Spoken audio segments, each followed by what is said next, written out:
Buenas, en el aire de su espacio Cerrando la Noche, que llega a sus hogares a través de las señales de Carivisión, Canal 26, Sistema de Cable Tricón 67 de Aster. Como todas las noches, en compañía de don Giovanni Almonte. ¿No te gusta el don? Pero... Gracias, don Junior Espinosa. Gracias por esa calurosa presentación y bienvenida. Y a los amigos televidentes, también darle igual esa calurosa bienvenida en este su programa Cerrando la Noche, que pretende ser la revista informativa para que se enteren de lo ocurrido en el día. Así es. ¿Sabes que yo voy a tener que admitirlo de don? Ah. Sí, porque hay facultades que con el tiempo se van perdiendo. Yo no sé por qué. No sé por qué, pero es así. Parece que tú hace mucho tiempo te diste cuenta. Sí, sí, ya me di cuenta. Y de hecho, sin eso posiblemente tu vida sería imposible. No, hago poca cosa. Ya. Yo tendría que acostumbrarme también. Di lo que es para que los amigos televidentes sepan. No, acuérdate que hay muchas cosas que se pueden confundir. Di lo que es. No hay nada de confundir. ¿No hay nada que decir? No. Bueno, yo le voy a decir los lentes, señores, los lentes. Los lentes, para no confundir a los amigos televidentes, Junior, de esa morbosidad. Morbosidad. Sí. Es así. Sí. Pero son los lentes. Sí. Bien, y lo que decíamos anoche, ya finalmente, Loma Miranda, bueno, digamos que fue aprobada por ambas cámaras. Sí. No ha sido convertida en ley porque hasta tanto el Poder Ejecutivo no promulgue esa ley aprobada, no se convierte definitivamente en ley.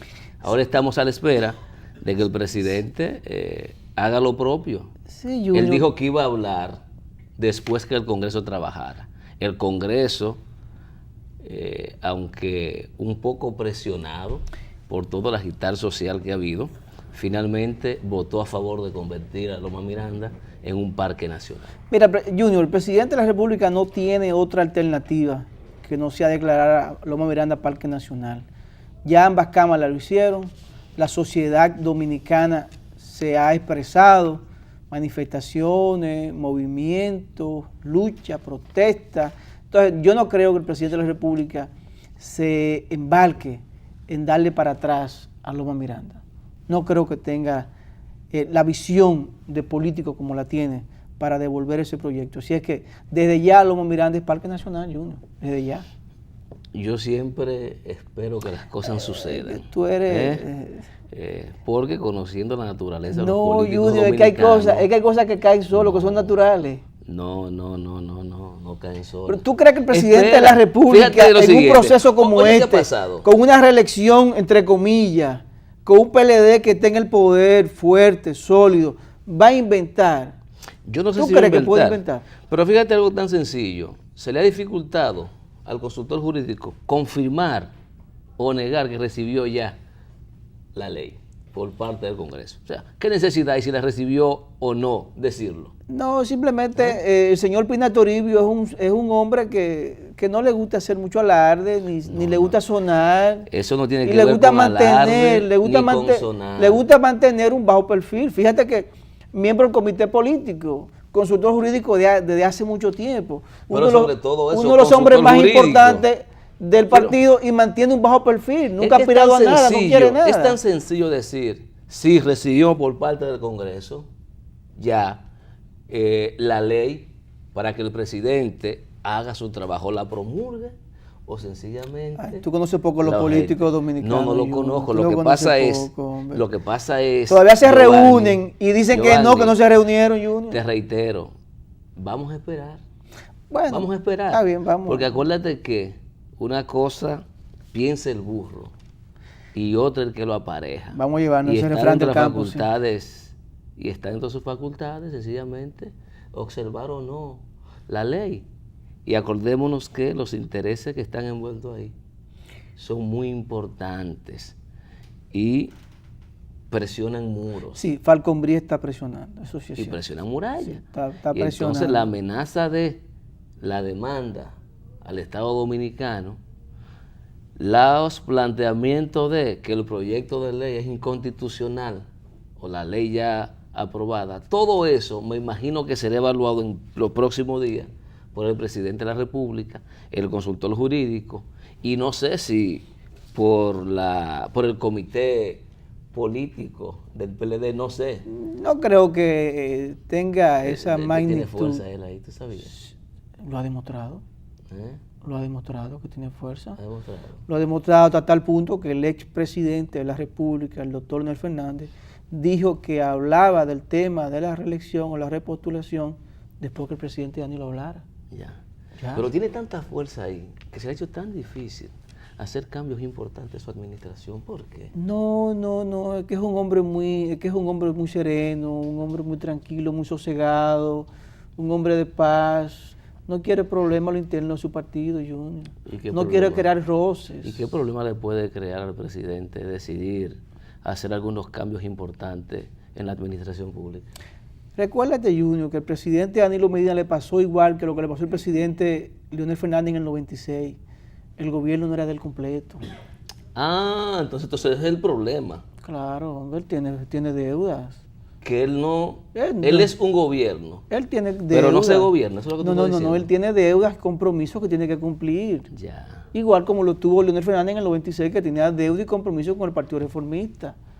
Entonces él tiene deuda con gente que lo ayudaron a llegar al poder, simplemente es eso. O tú no entiendes que en una sociedad el mayoritario es el que firma los cheques. No sé, te estoy preguntando a ti como experto. Bueno, no, yo no soy en experto. Alianzas políticas. El experto aquí eres tú. Y sobre todo... Pero y consulto. Y sobre todo contando tus anécdotas del Partido Reformista Social y Cristiano. Cómo era copropietario del primer gobierno. Sí, eso es una realidad, Pero es diferente hoy. Sí, han cambiado los tiempos totalmente. Se invirtió la torta. Se invirtió. Sí, se invirtió. Y le están dando para afuera, ¿tú sabías? Junior, mira, para afuera que van. Yo tengo aquí un pequeño análisis, no sé si a ti te va a gustar, de estos 2 años de gestión del presidente Danilo Medina. Y yo en lo particular entiendo de que los funcionarios, no sé si con la anuencia del presidente Danilo Medina o no, están como relanzando el gobierno. Primero fue con el caso de Bahía de las Águilas, al devolver los terrenos al Estado. Segundo, declarar a Loma Miranda Parque Nacional. Yo sé que tú tienes tu reserva, pero déjame seguir con el análisis. Yo sé que tú tienes tu reserva con relación a eso y al otro tema que mencioné. Tercero está que el ministro de la Presidencia, Gustavo Montalvo, señala que llegó el momento del sur. Él entiende que ya con esto de declarar Bahía de las Águilas Parque Nacional, que los terrenos pasen otra vez al gobierno, al Estado, esto puede ayudar a relanzar el turismo o a crear el turismo en la región sur del país. Lo cuarto es lo que dijo ayer el ministro de Administración y Personal del país, Ventura Camejo, que señala que los sueldos del sector público, la mayoría, el 80% de los servidores públicos devengan un sueldo de 5.200 pesos aproximadamente, un sueldo mínimo, ínfimo, que no ayuda en nada a la canasta familiar. Tercero, el ministro administrativo de la presidencia, José Ramón Peralta, dice hoy que la ONSA, uno de los principales medios de transporte y el dolor de cabeza de todos los gobiernos, que es el transporte público en el país, dice que la ONSA recauda 1 millón de pesos diarios. Yo creo que todas estas informaciones que están surgiendo y que están saliendo, te dice a ti y te da un indicio, Junior, amigos televidentes, de que los funcionarios, con o sin con el apadrinamiento del presidente Danilo Medina, están como relanzando, tratando de llevar a la opinión pública, a la ciudadanía, una esperanza, un aliciente de que el gobierno puede seguir cambiando algunas cosas, entre ellas el transporte, entre ellas el turismo, entre ellas el asunto de la energía eléctrica con las plantas a carbón y otras cosas. Hay otra frase que quiero compartir con los amigos televidentes y es con relación a lo que es el transporte en los países organizados, y dice que el país próspero no es aquel en el que los pobres pueden comprar un auto, sino en aquel en que los ricos pueden usar el transporte público. Ojalá algún día nosotros podamos usar el metro, usar las guaguas, olvidarnos de los conchos del transporte público, de esas guaguas voladoras, y asegurarle la calidad de vida a los dominicanos. Y más, recordando que en estos días estuvo por aquí un economista, el señor Juan Martínez, que nos habló de que prácticamente un tercio del presupuesto familiar se invierte en transporte.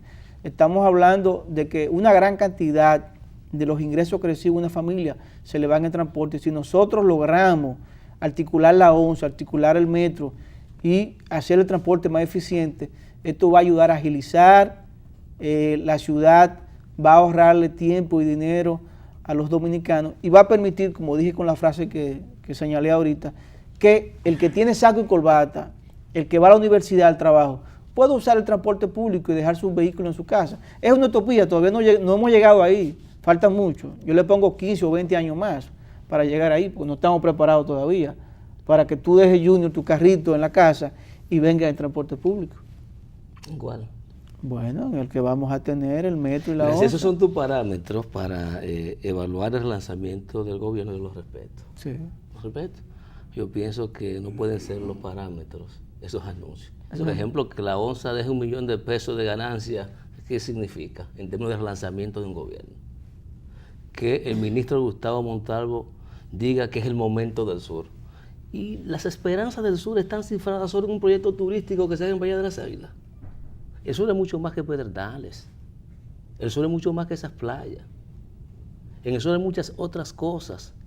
El sur va a vivir definitivamente las inversiones que se hagan para que la agricultura, que es la principal fuente de sostenimiento del sur, cuando se hagan esas inversiones, entonces tú puedes hablar de un relanzamiento y puedes hablar de monumento del sur.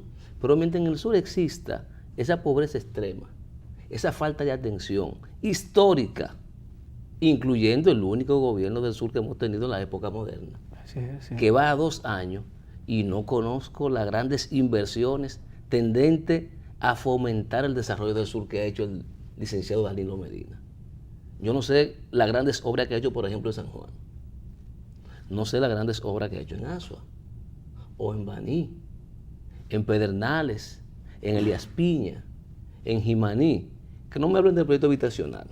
Eso es una parte, y había una necesidad. Eso está bien lo que hizo.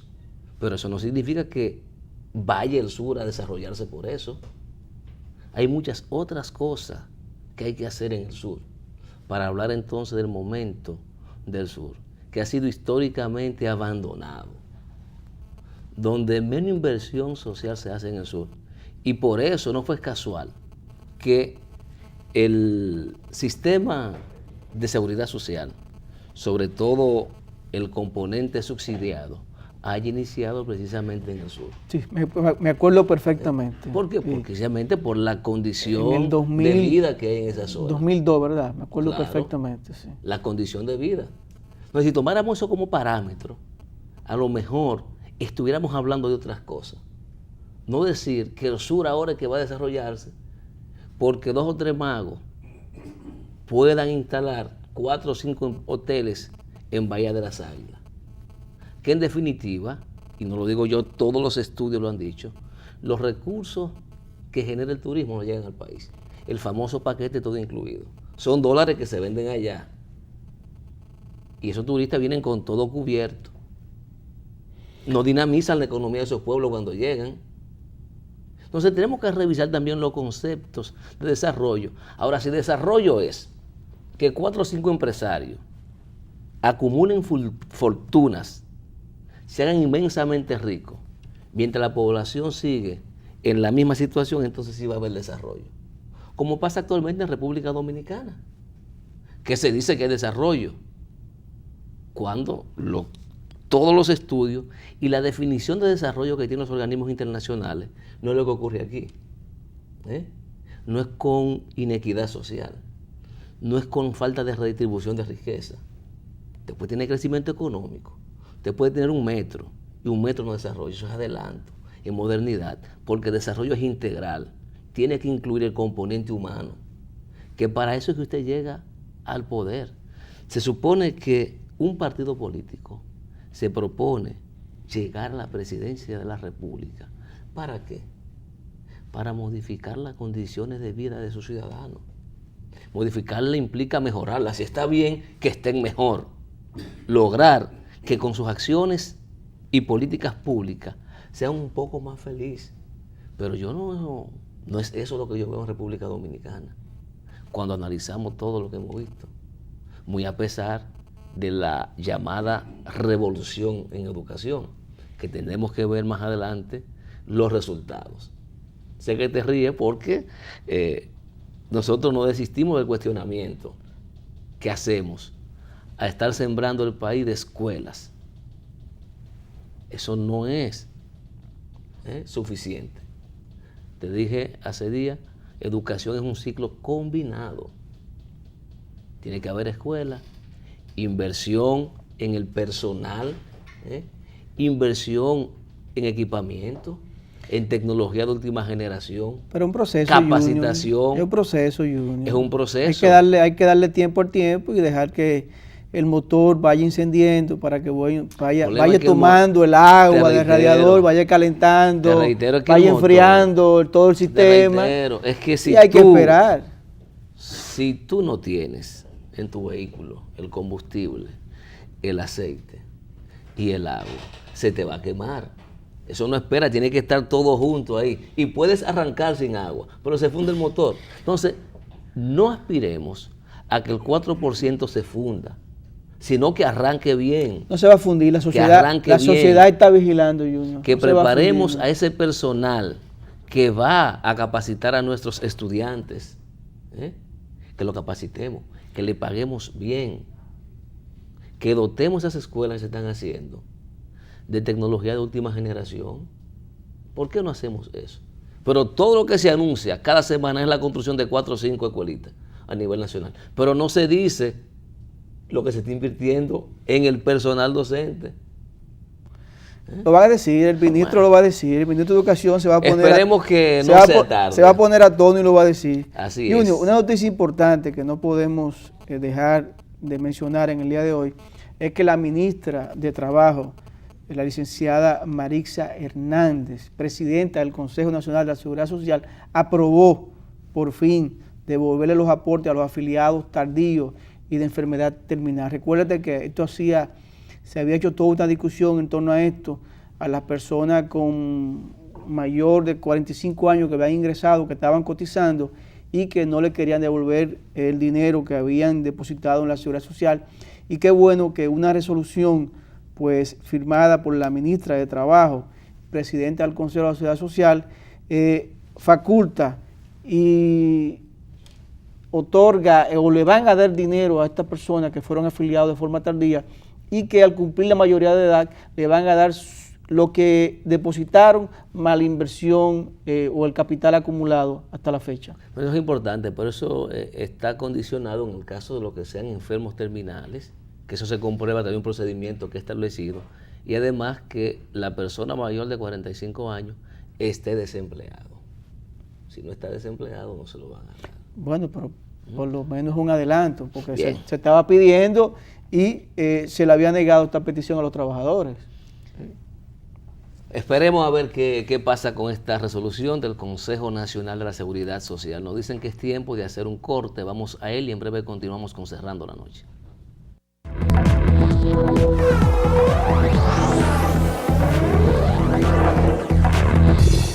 Continuamos con Cerrando la Noche.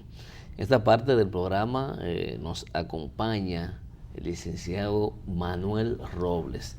Manuel Robles es una de las figuras, digamos, preponderantes del movimiento Justicia Fiscal. Recordemos que luego de la salida del poder del doctor Leonel Fernández, el movimiento Justicia Fiscal tomó bastante beligerancia en todo el espectro público nacional, denunciando el déficit fiscal que había dejado la anterior administración. Pero para hablarle un poco sobre el movimiento y sus orígenes, vamos a darle la bienvenida a Manuel. Buenas noches a los amigos televidentes y gracias por invitarme. Como se sabe, el movimiento Justicia Fiscal es un movimiento que surgió a propósito del llamado al pacto fiscal que hizo el presidente Medina, que lo hizo a propósito de que está contemplado en la Ley de Estrategia Nacional de Desarrollo, que contempla 3 pactos: un pacto eléctrico, un pacto por la educación y un pacto fiscal. Y el gobierno, una de sus primeras medidas, una vez tomó posesión, fue convocar a la ciudadanía a través del CES, del Consejo Económico y Social, a un pacto fiscal.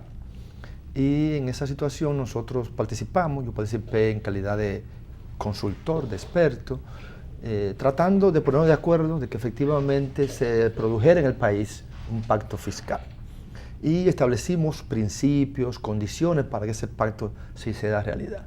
Una de las condiciones que se puso de acuerdo y que acordamos todos los sectores era que antes de hablar de impuestos, habláramos del gasto, de la calidad del gasto, que nos pusiéramos de acuerdo en qué queríamos gastar los recursos que la población pone en manos del Estado, del gobierno, que pusiéramos prioridades, que estableciéramos magnitudes y que en función de eso pudiéramos entrar a revisar el sistema impositivo, digamos, que iba a financiar esos acuerdos que se hicieran en materia del gasto público y que sobre todo también pudiéramos establecer algunos acuerdos que permitieran elevar la calidad del gasto, que sabemos que en el país adolece de deficiencia en términos de calidad del gasto.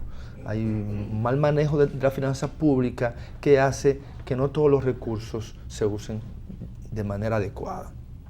El gobierno, un poco desesperado, porque tenía que darle respuesta a un importante déficit fiscal heredado de la pasada administración, rompió el diálogo, ¿verdad? Que se desesperó en ese proceso porque lo que realmente le interesaba era aumentar los impuestos.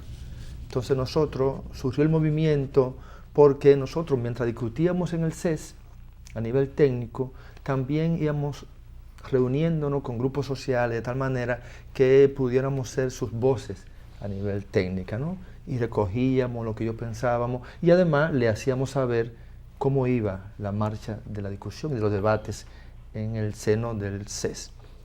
Y decidimos, bueno, si el gobierno decidió imponer una reforma impositiva, vamos a nosotros a crear un movimiento que permita hacer incidencia ciudadana, incidencia política, para que se tome más en cuenta a la ciudadanía a la hora de hacer uso de los recursos públicos.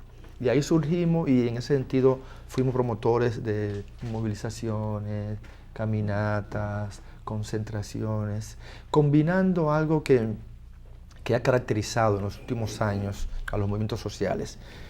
Uno, que son movimientos sociales organizados, pacíficos, nada de violencia, pero que además combinan la movilización social con soporte técnico, que es muy fundamental. Si cuando vamos... No es protestar por protestar. No, sino que tenemos soporte técnico, tenemos análisis de la situación que nos permite hacer crítica constructiva por lo regular. Es decir, esto no está bien, esto puede ser mejor, y eso, digamos, hace que la ciudadanía, digamos, valore mejor todo el trabajo y que se logre lo que se quiere, que es una sociedad que funcione más en base a principios, que funcione más de manera cohesionada, que se cumplan las normas y que efectivamente el Estado juegue el papel que tú decías antes en tu comentario, como un ente que cataliza política para que se reduzcan los niveles de exclusión social, de desigualdad social, sí, para que haya desarrollo, como tú bien lo definías ahorita. Y desarrollo implica eso, inclusión de seres humanos, darle la posibilidad a la gente de que efectivamente puedan tener una vida digna para ellos, para su familia, en un ambiente de reglas claras, de normativas claras. En materia fiscal, el país no está pasando eso. Lamentablemente tenemos un sistema fiscal que opera desde hace muchos años sobre la base de una calidad del gasto cuestionable. No hay una prioridad del gasto claramente establecida que haga que cada recurso se invierta bien. Seguimos teniendo desperdicio en el gasto, seguimos teniendo nominilla, seguimos teniendo corrupción, que a su vez es alimentada por la impunidad, que a su vez hace que las decisiones económicas no siempre se tomen en función de objetivos claros de desarrollo, sino que muchas veces se toman en función de cómo puede ser un canal para que se enriquezcan unos grupos particulares. Mientras eso esté así, es muy difícil pedirle a la ciudadanía que aumente los niveles de pago de impuestos. Manuel, la verdad es que tú como Movimiento Justicia Fiscal, yo lo felicito y me siento orgulloso sabiendo de que hay personas que se preocupan, como se preocupan otros por el medio ambiente, tú te preocupas por la parte fiscal, por el dinero que llega al Estado, las arcas del Estado, y que esto sea mejor distribuido. Y la verdad que te felicito, Manuel. Manuel, ¿tú tienes una idea de cuánto se gasta, de cuánto se despilfarra, de cuánto se vota, de lo que recauda el Estado, cuánto se pierde? Una vez el presidente Leonel Fernández dijo que se perdían en corrupción, que se iban en corrupción unos 10.000 millones de pesos. Entonces, ¿cuál es el estimado que tienen ustedes como Movimiento Justicia Fiscal? Mira, qué buena pregunta, porque nos da la oportunidad de hacerle saber a la ciudadanía en qué estamos como movimiento. Porque precisamente estamos en tres, digamos, ejes principales. Y un primer eje es eso. Estamos haciendo un estudio. Va a ser el estudio más profundo que en el país se haya hecho en materia de calidad del gasto. Tenemos 2 consultores a tiempo completo trabajando en eso. Pavel Isa Contreras encabeza ese equipo, con un equipo, digamos, que complementa, pero digamos, pago para que trabaje el tiempo completo en eso. Y estamos identificando en todas las áreas importantes dónde están las posibilidades de reorientación del gasto. Luego vamos a trabajar en propuesta. Una vez tengamos eso, el diagnóstico, y vamos a hacer una proyección a 15 años. ¿Cuánto debería gastar el Estado en salud, en educación, en el tema de la justicia, en el tema de la seguridad ciudadana, en el tema ambiental, en el tema económico, en términos de infraestructura, presa? Vamos a hacer una proyección de más o menos cuánto debería ser el presupuesto de la nación en los próximos 15 años. Estamos trabajando en eso, y claro está, eso va a implicar ahorros en algunos, digamos, partidas que definitivamente son innecesarias. En ese sentido, no tengo el monto hoy, pero estamos trabajando en eso y esperamos que a final del mes de septiembre tengamos esa cifra con detalles. Pero ¿qué le dice la declaración, por ejemplo, de la presidenta de la Cámara de Cuentas? Que dice que con el dinero que se ha mal usado en la República Dominicana, tendríamos 2 Repúblicas Dominicanas. Exactamente, porque lo que no sabemos es la cifra exacta, pero sí sabemos que es mucho dinero. Por ejemplo, ¿y cómo tú te das cuenta con eso? Por ejemplo, el gobierno actual prometió austeridad. Y no lo está haciendo con la tarjeta de crédito y los viajes. Sin embargo, solo en el primer año, el gasto en propaganda y publicidad aumentó en 24%. Un gobierno está para propaganda, para publicidad. La gente le pone en mano el dinero al Estado para que gaste en publicidad. No. Elevó la nómina sustancialmente, 19%. No es capaz de reducir gastos que sabemos de gente que no trabaja. Si tú vas a Cancillería, para ponerte un ejemplo, en Cancillería nosotros tenemos uno de los ministerios de Relaciones Exteriores más ineficientes, y el presidente prometió, porque el presidente tiene conciencia de la importancia que es tener un buen ministerio de Relaciones Exteriores, porque lo decía en la campaña. Yo lo escuchaba y me gustaba inclusive como lo decía, porque decía que deberían ser agentes de desarrollo de nuestro producto, de nuestras inversiones en el exterior. Él tiene conciencia de cuál es la función de una. Sin embargo, tenemos 49 vicecónsules en Nueva York, muchos de los cuales viven aquí y en Europa, así que no se está dando, no está haciendo un uso que tú digas, bueno, cada centavo que le otorgo es para que se use en beneficio del país. O por ejemplo, en materia de salud, la ley, en el 2001 se aprobaron 2 leyes importantes en el país. Se aprobó el Código General de Salud y se aprobó la ley que crea el Sistema Dominicano de Seguridad Social, la ley 8701. Esas 2 leyes combinadas configuran un nuevo sistema de financiamiento de la salud y de atención. Por ejemplo, planteaban que debería crearse una red única pública de servicios de salud, que implicaba combinar los centros hospitalarios de salud del Ministerio de Salud y lo del IDCS, para hacerlo más eficiente. Todavía, más de 12 años de esa ley, no se hace. Y hay despilfarro, porque tenemos un Instituto Dominicano de Seguro Social ineficiente, totalmente inoperante, funcionando al lado de centros de salud del Ministerio de Salud. Cuando está claramente establecido que si funcionaran en red como un sistema único a través de las regionales, sería más eficiente. Pero también hay la administradora de riesgo de salud, Salud Segura, del IDCS, que cada día hay más desafiliación, pierde recursos, y está el SENASA. ¿Por qué no fundimos esas dos cosas? Y pasamos los afiliados de esa ARS, el IDCS, al SENASA, que además está en la ley, está contemplado así.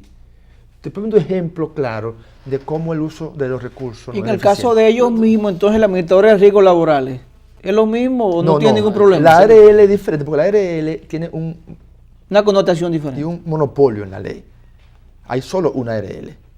No hay como ARS, que hay varias. Sí. Hay una ARL que la maneja el IDCS. Y eso está bien, porque un monopolio es una sola, ahí no hay desperdicio de recursos. Pero, por ejemplo, transporte. Tenemos cuántas instituciones vinculadas al transporte que duplican funciones, la OTT, la OPRE, ¿cómo es? La que maneja el metro. La OPRE, sí. Transporte, sí, la ONCE, sí. Hay varias instituciones que digamos, duplican funciones y que hacen ineficiente el uso de esos recursos. Bueno, lo propio pasa, tú tienes el ministerio... Sí, INESPRE. ¿Cuál es la función de INESPRE ahora mismo? Pagar campañas políticas. ¿O hay dudas sobre eso? Que INESPRE, su función principal es que hay un partido pequeño siempre que se le da a INESPRE como pago por su esfuerzo en la campaña, pero INESPRE ya hace tiempo que no juega su papel, no estabiliza ningunos precios. La supervisora de obras del Estado. Cuando tienes un ministerio que se dedica a construir obras, tú también tienes una oficina supervisora de ingenieros de obras del Estado, que ni supervisa, entonces también construye.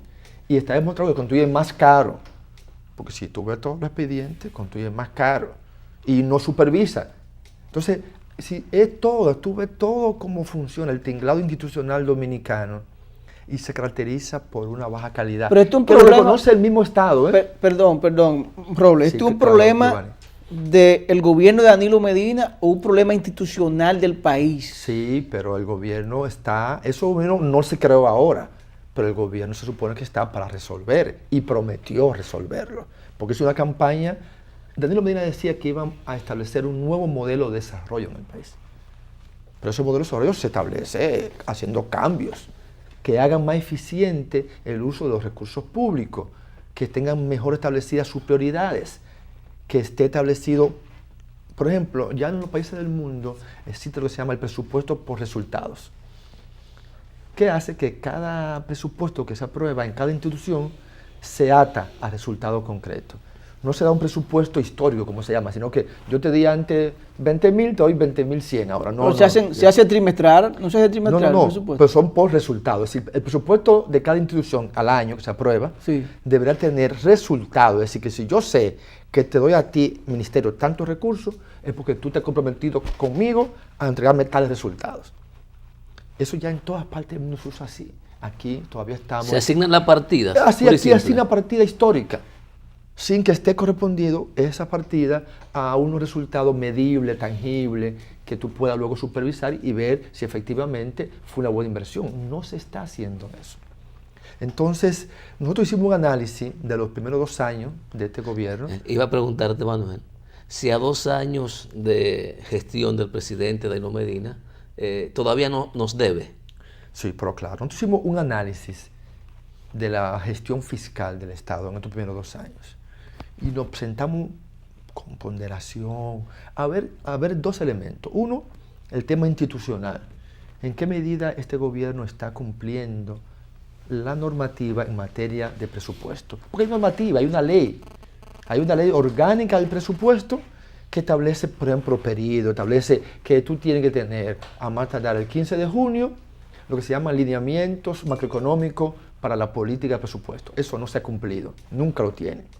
Que tú tienes que tener en el mes de marzo el informe que establezca el cierre del año anterior. Todavía hoy nosotros no sabemos exactamente cuánto fue el déficit fiscal del 2012. Sí, hay muchas violaciones a normativa. No del 13, del 12, no sabemos. No sabemos. Es una nebulosa. hubo un manejo, por ejemplo, todavía el gobierno está cayendo en un manejo del financiamiento que a todas luces no es transparente. El gobierno no puede endeudarse sino a través de que el Congreso apruebe el préstamo. Pero el gobierno ha generado, desde la pasada administración, una estrategia que es asumir una deuda, se llaman créditos administrativos, con el Banco de Reserva, que son ilegales, o que pueden hacerse, pero si son de corto plazo. Lo que pasa es que lo hacen y al final de año lo convierten en préstamos de largo plazo, violentando la normativa, es decir, caen en muchas violaciones de la normativa, de tal manera que no permite, aún a los especialistas, un análisis riguroso del día a día. ¿Está identificada la fuente donde van a salir esos recursos para pagar esos préstamos? No, lo que hace es que se pospone para el año siguiente. Lo que se hizo fue en el 2012 fue eso, en el 2013. Ahora bien, otra característica de este gobierno es que ha mantenido déficit fiscal importante. Lo que pasa es que como no lo comparamos, cuando lo comparamos con el año pasado, que fue en el 2012 fue tan grande, que se dice que se redujo, pero todavía son déficits de magnitud de 2.8% del PIB, que son importantes. Manuel, con tu permiso, vamos a una pausa y en breve continuamos con esta interesante conversación con Manuel Robles, quien es uno de los principales dirigentes del movimiento Justicia Fiscal.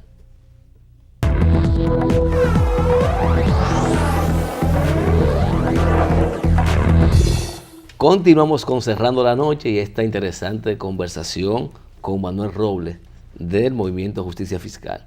Manuel, a la pausa hablabas del déficit fiscal y empezabas con la comparación que usualmente hacemos para evaluar al presidente Danilo. A mí me gustaría que evaluemos el comportamiento del presidente Danilo Medina y su manejo presupuestario y fiscal sin tomar en cuenta la gestión del doctor Leonel Fernández, porque sería entonces muy fácil entender que va muy bien. Así es. Mira, la verdad es que cuando se hace análisis siempre se compara. Es un método, son 2 años método ya científico de hacer análisis, que tú comparas, porque la verdad es que las cosas no son buenas o malas en sí mismos. Hay que buscar un marco de referencia. Un marco de referencia, sí es normal. Pero tú tienes que saber que no puedes usar como referencia momentos extraordinarios, porque científicamente no te es útil. Si cuando tú, digamos, vas a evaluar, digamos, el tamaño de la persona, tú no puedes usar como modelo a un gigante de 7 pies. No, ni un enano de 3 ¿Tú entiendes? Un enano, tú tienes que más o menos decir que alguien es alto si está por encima del promedio. No es alto si es más alto que qué sé yo, que Michael Jordan, sino que es alto si tiene 6 pies. Entonces, tú no puedes comparar el tema fiscal usando como referencia 2012. Porque 2012 es un año extraordinario, es el mayor déficit fiscal en la historia económica del Estado Dominicano. Por lo tanto, si tú comparas con eso, no tiene mucho sentido, porque no te da luz para tú tomar decisiones, los agentes económicos. Porque es lo que se quiere, cuando los economistas hacemos análisis, lo hacemos para 2 cosas. Una, para orientar a los agentes económicos, que toman decisiones, que hacen inversiones, que consumen, y otra para definir política en beneficio de la ciudadanía. Es decir, es para eso, no es para molestar que se hace análisis. Entonces, el déficit fiscal todavía hoy, tanto en el 2013 como es un déficit fiscal importante, de una magnitud que está rondando, el año pasado fueron 78.000 millones de pesos, es decir, de un 2.8% del PIB. Y la gente tiene que saber que cuando hay un déficit fiscal, alguien tiene que financiarlo. La gente ya sabe, porque nosotros lo hemos hecho, un déficit fiscal quiere decir que el Estado gastó más que lo que le ingresó. Ahora bien, esa diferencia, alguien tiene que pagarla. Porque si yo gasté 10.000 pesos y nada más me entraron 8.000, esos 2.000, de alguna manera hay que pagarlo. ¿Cómo se paga eso? A través de crédito público, de endeudamiento público. ¿Y qué pasa con eso? Que esa deuda después hay que pagarla. Y cada día tenemos una sociedad, un Estado dominicano, que invierte mucho dinero en pagar deuda, tanto capital como intereses. Y eso es insostenible en el tiempo. Y para eso los especialistas en todo el mundo como que establecen indicadores, que se llaman indicadores de sostenibilidad financiera. que, digamos, te dicen, bueno, el déficit fiscal de un Estado de tal característica no puede andar sobre el 40% del Producto Interno Bruto, del PIB. Sucede que Dominicana está llegando al 50% del PIB, es decir, la deuda externa, la deuda pública, tanto interna como externa, está rondando la mitad de todo lo que produce la nación en un año, es decir, el Producto Interno Bruto. Eso quiere decir que es una deuda cada día más difícil de manejar y nos hace que estemos llegando a niveles de lo que se llama insostenibilidad fiscal, que nos pone a la puerta de caer en falta de pago. Hay algo que yo no entiendo, Manuel, con todo esto que tú acabas de decir. ¿Cómo nosotros, ante organismos internacionales y ante bancos internacionales, tenemos todavía la facultad de someternos más crédito? Y escucho en organismos internacionales que tenemos clasificación, no sé, plus, no entiendo. B+, pero porque todavía no hemos llegado a un nivel de insostenibilidad fiscal. Estamos en ese proceso, peligrosamente, pero tú no puedes esperar llegar para tomar medidas. Sin tomar medidas para no llegar. Y la medida que hay que tomar es reducir el déficit fiscal de cada año. Hay que hacer un esfuerzo en reducción. ¿Cómo tú lo haces? Hay tres maneras de tú reducir el déficit fiscal. O tener más ingresos, es decir, la persona debe saber, para que entienda bien, yo gasto 10.000 y recibo 8. Para yo tener déficit fiscal, yo tengo o que gastar menos de 10, es decir, bajar a 9. O ganar 12. O subir mis ingresos a 10, a 12. O una combinación de ambas. Reducir gasto y aumentar ingresos. Ahora bien, ¿qué es lo que se pudiera hacer? Primero, aumentar la calidad del gasto público. Es decir, que tú en vez de tener que aumentar el gasto, muchas veces, tú eleves la eficiencia de ese gasto. Así que tú con tu mismo gasto, nivel de gasto, tú le des más a la sociedad. Es decir, que si tú hoy gastas 1.8% del PIB en la función de salud, ese 1.8 tú lo puedes seguir gastando, pero que le dé más servicio. Eficientizarlo. Eficientizar, elevar la calidad. Que yo te pongo un ejemplo ahí de todo lo que está en la ley en términos de reestructuración de todo el sistema. O que tú, si quieres tener una cancillería que funcione bien, en vez de tú aumentar nómina, tú reduces nómina y el servicio tú lo sigues dando adecuadamente. Es decir, hay que hacer una labor de reingeniería que nos permita gastar mejor. Luego hay que trabajar también los ingresos. Nosotros creemos en justicia fiscal, que el país debe abocarse a una reforma fiscal integral, que incluya el gasto, incluya una ley de responsabilidad fiscal y que también incluya una reforma en el sistema impositivo. Y debe apuntar esta reforma en el sistema impositivo en la dirección de que cargar más de impuestos a la renta y a la propiedad. Es decir, de tal manera que pague más quien más puede. Quien más puede, ¿quién es? Quien más tiene y quien más gana.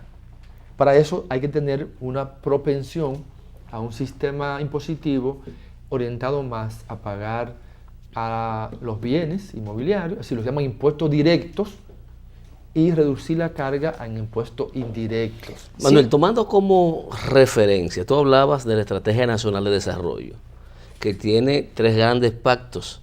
Uno, finalmente, producto de educación, gracias a la intervención de la ciudadanía, de los movimientos sociales, se forzó a que la autoridad actual firmara un documento público y ejecutara esa parte. Quedan pendientes 2 aspectos. Uno, el famoso pacto fiscal y el pacto eléctrico.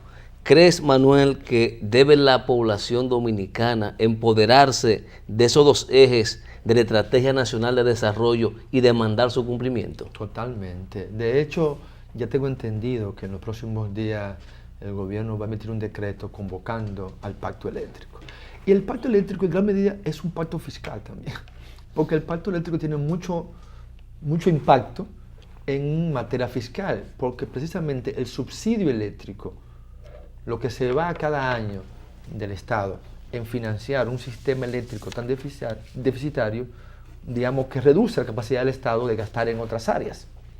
En ese sentido, también el pacto eléctrico tiene una característica de influencia en el pacto fiscal. Entonces, creemos pertinente que se apruebe ese pacto fiscal orientado a hacer un sistema eléctrico, el pacto eléctrico orientado a un sistema eléctrico mucho más eficiente, de mayor calidad y que con menos recursos aporte más.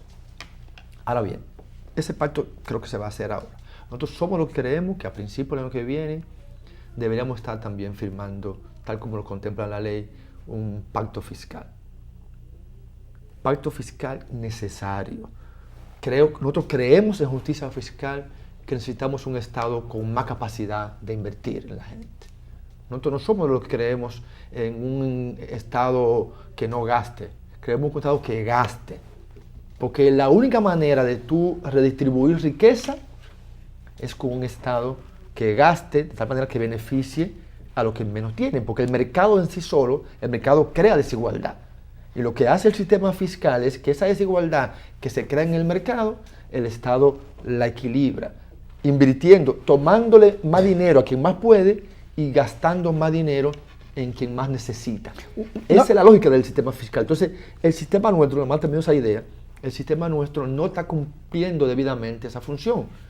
Y creo que un pacto fiscal pudiera poner a todos los sectores de la sociedad dominicana de acuerdo para que efectivamente nuestro sistema fiscal cumpla con ese objetivo de captar recursos de quien más puede e invertirlo en quien más lo necesita para lograr tener una sociedad más cohesionada, con menos desigualdad y con menos exclusión social. Manuel, estamos hablando de eficientización de algunos servicios, por ejemplo, en el sector educativo, en el sector salud. ¿Tú crees que el Estado, la sociedad, estaría en disposición de pagarle buenos sueldos a sus maestros y buenos sueldos a sus médicos para que la población reciba una mejor calidad en estas dos áreas? Yo pienso que sí, pero el primer paso es que la gente empiece a recibir calidad en el servicio. Mientras yo sienta que no puedo llevar a mi hijo a la escuela, porque las escuelas son muy deficientes, mi propensión a pagar impuestos para que se vaya para la escuela son menores. Ahora bien, si tú y yo, nosotros pudiéramos, en vez de los niños en colegio privado, caros, poder tenerlo en una escuela pública, que el Estado da un buen servicio, yo me ahorro ese dinero, entonces lo puedo pagar en impuestos. De igual manera pasa en el tema de la salud. Si tuviéramos un sistema de salud de calidad, con buen servicio, que tú sepas que el dinero no se está desperdiciando, no se lo están robando, tú dirías, bueno, yo pago más si tengo que tener una buena salud. Lo mismo que un policía. Queremos policías bien pagos, que hagan un buen servicio, que no sean parte de la complicidad de la delincuencia.